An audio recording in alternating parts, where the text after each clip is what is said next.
Hello! Oh, where to begin? So I think first and foremost we have Moon in Libra for today, Tuesday, and for the better part of Wednesday. But really, we're looking at the big picture of the next couple weeks with Mercury in Libra here. It's just kind of brought to the foreground here, but this theme that we're about to talk about really applies for the next couple weeks. So the focus, of course, is on relationships. I think romantic relationships, especially, but really any kind of connection with somebody else, so really good friends, family, etc. I think romantic, though, is the big focus here.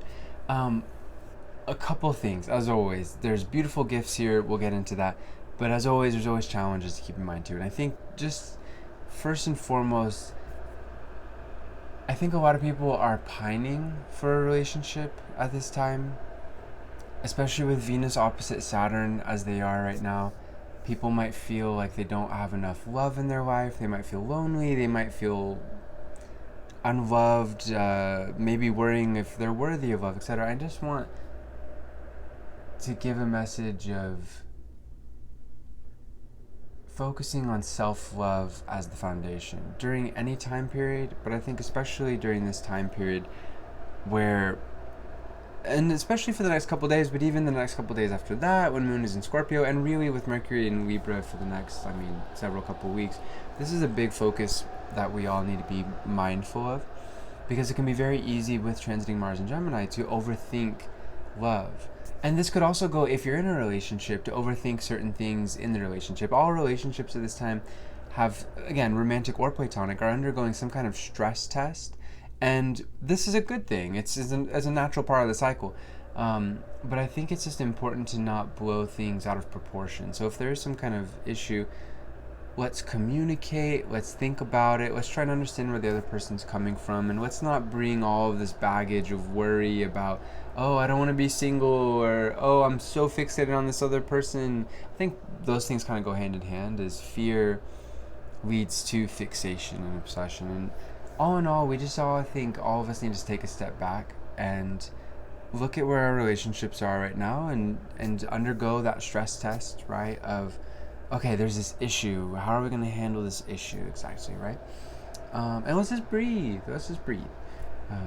And if things are going really well, then that probably means that the relationship is a really good foundation, which is awesome. And that just means you can continue to grow and build.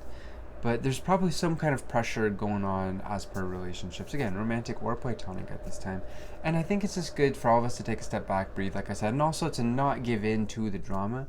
With Venus in Leo as it is right now, and with Mars in Gemini, I think it's very easy to send texts and just kind of blow things out of proportion, say things that you later regret, or at least you don't say things that you don't really think through, overreact. All these things are not necessary. We don't got to do them. It's all good. And again, I think if we take that step back, breathe, and remind ourselves that our self-love is the most important thing. If we're single, it's perfectly okay, because we have our self-love always. And we have, through our self-love, the higher form of self-love is feeling in connection with the universe, God, however you want to understand, infinite cosmic consciousness that we're all part of.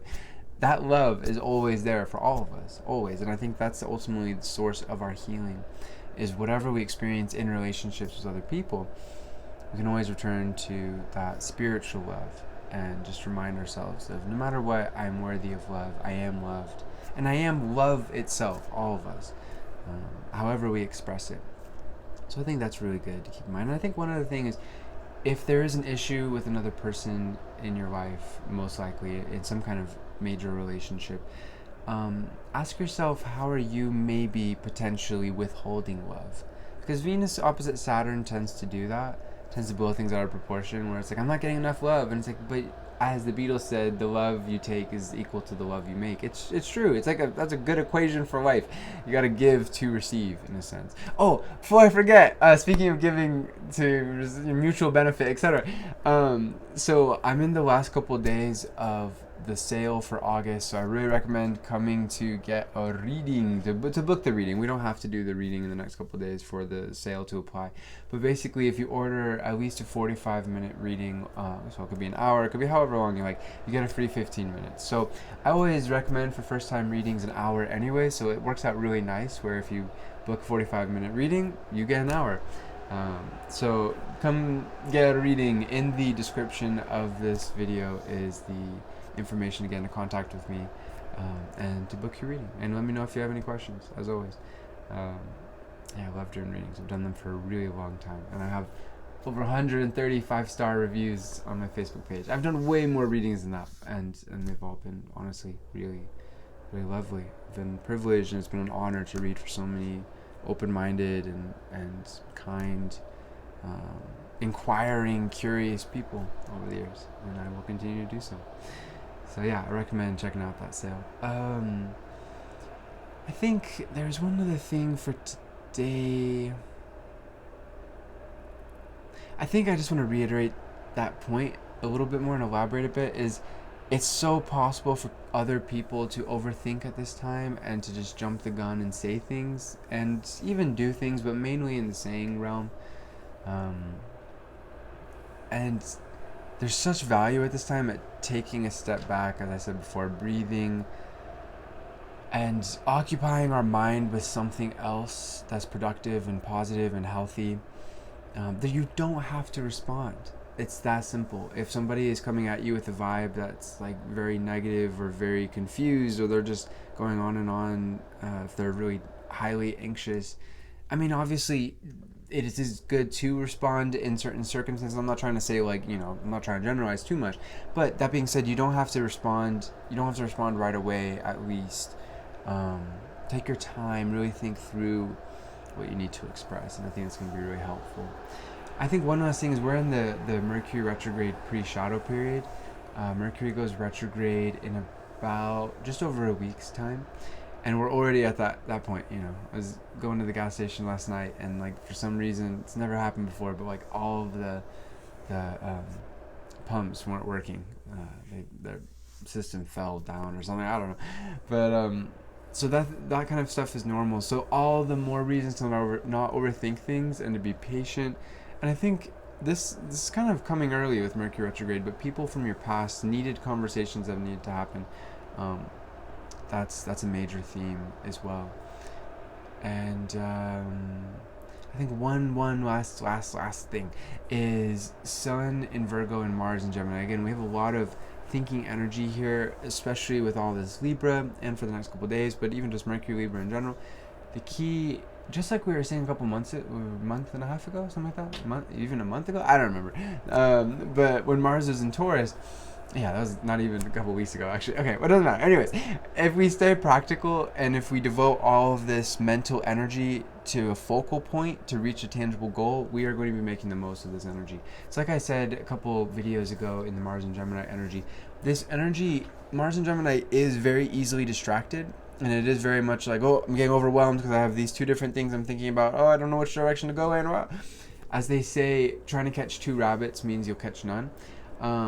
So if you just keep in mind, it's like, okay, I got a lot of time, especially since Mars will be in Gemini for 7 months, which is at the very beginning of this. I've got a lot of time to work with. So I'm going to focus on this now and be fully engaged and use the best of Mars and Gemini, which is the incisive, focused, thinking effectively. It's been such a lovely boost over the last 10 or so days, even before that, with the cusp influence. To be able to think things through so precisely and logically, and then figure out, okay, this is my plan, great, and then all of a sudden, okay, with the Sun in Virgo, for example, now we can implement the plan, and now all of a sudden you have what you need. It's a tangible reality. It's fantastic. So again, stay focused, keep thinking. It's natural to do that, but I think each day just focus on making the best of that day, and you're going to be making the most of this time period. And always keep in mind, you got more time than it feels like you have with this kind of energy. This kind of energy wants to speed through everything, and there's so much more time than we realize. So just gotta keep in mind. Infinite love to you, my friends. Namaste. Peace.